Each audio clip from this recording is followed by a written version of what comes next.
can hear me out there. It's Thursday. Yeah, Thursday, and I've had some questions about cameras and camera mounts. So this is what I've been using on the GoPro camera. It's just a regular suction cup thingy. I also have some that stick on, but for most of this video I'm using this on the back of the truck, you know.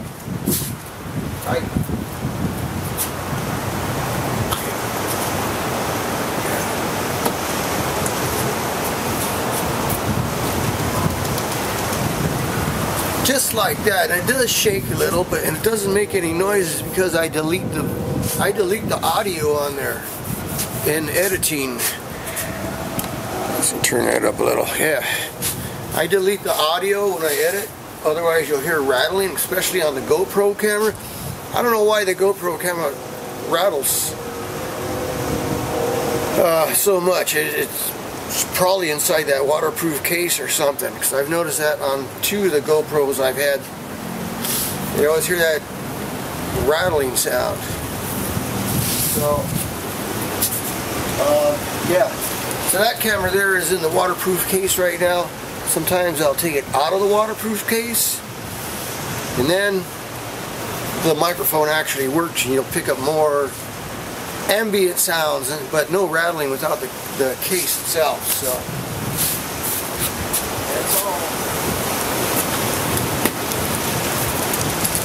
that's all. And I use a combination of cameras just because the GoPros are so expensive, you know. This is a SJ7 Star SJCAM. I've got a couple of these. These are only like $169. Now they've got one level up from this, what, an SJ8, I think. It does the job, you know. There's better ones out there, but I can't see spending $400 or $500 for one GoPro camera when I can get a couple of these.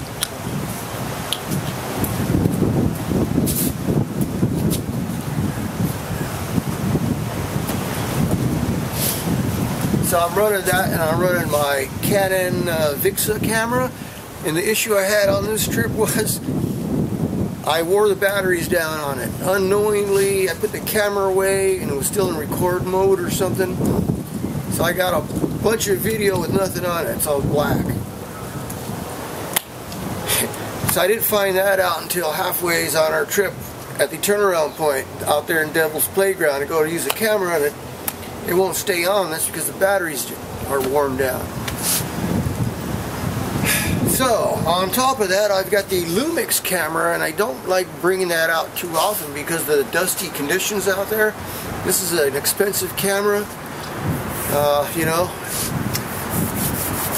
It's a good camera, but, you know, I just got to be very careful with it. I can't get it dirty like the other cameras. Now, I guess I could if I could afford to buy another one, but I try to take care of this camera a little better.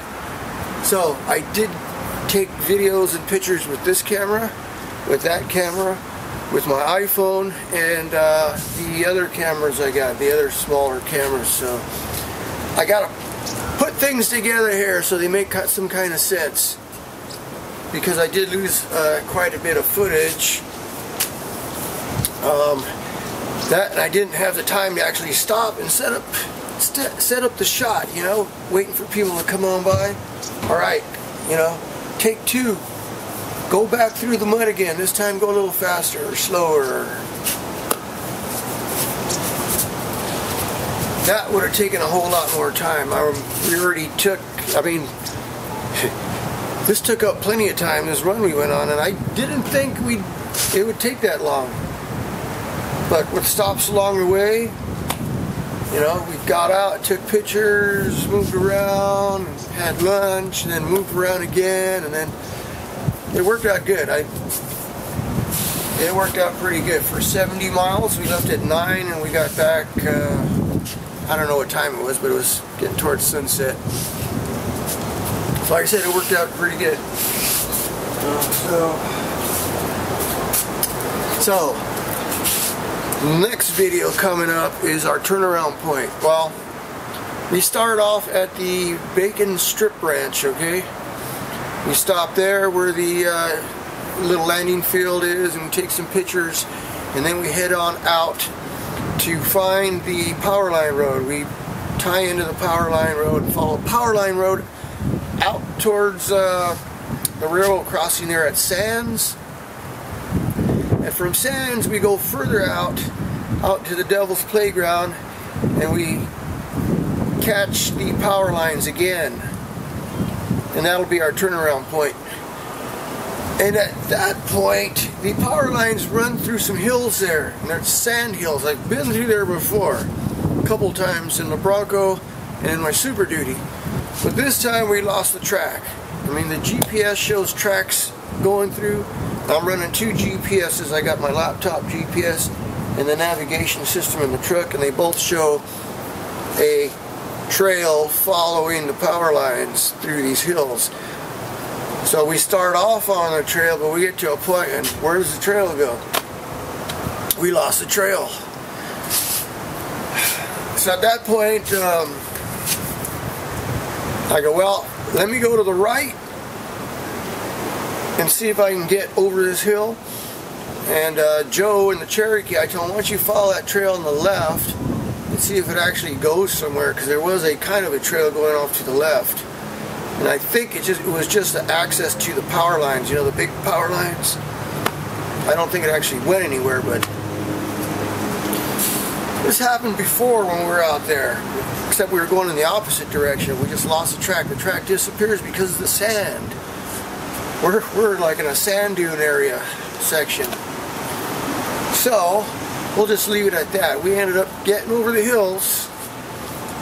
Had to do a little improvising there and find the path of least resistance, let's put it that way. And that's pretty much where we stopped and took a break, had lunch, and played around in the sand a little bit. So and then after that we went back to the railroad tracks and headed back on a long drive all the way back down to Afton Canyon. But it was a good fun drive. We hit some really nice soft sandy spots. We hit some tight squeezes. There was the brush along the railroad tracks there that and every now and then a branch would come out and whack your truck. There was one muddy section there where it was all a lot of fun. It was a good variety, and everybody had no issues going through there other than little brush scratches now and then. So yeah, nobody wants to get their truck scratched up. I know I don't.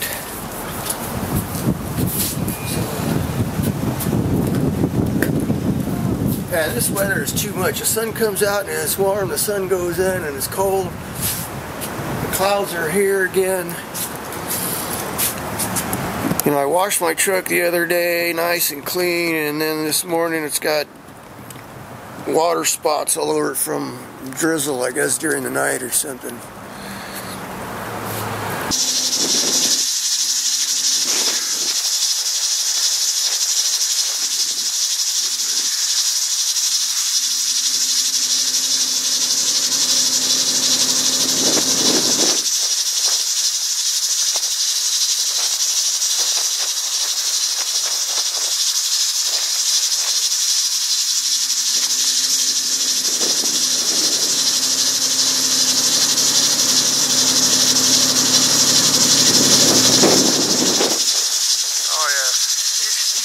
High enough.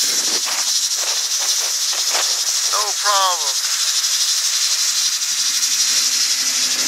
Smiling.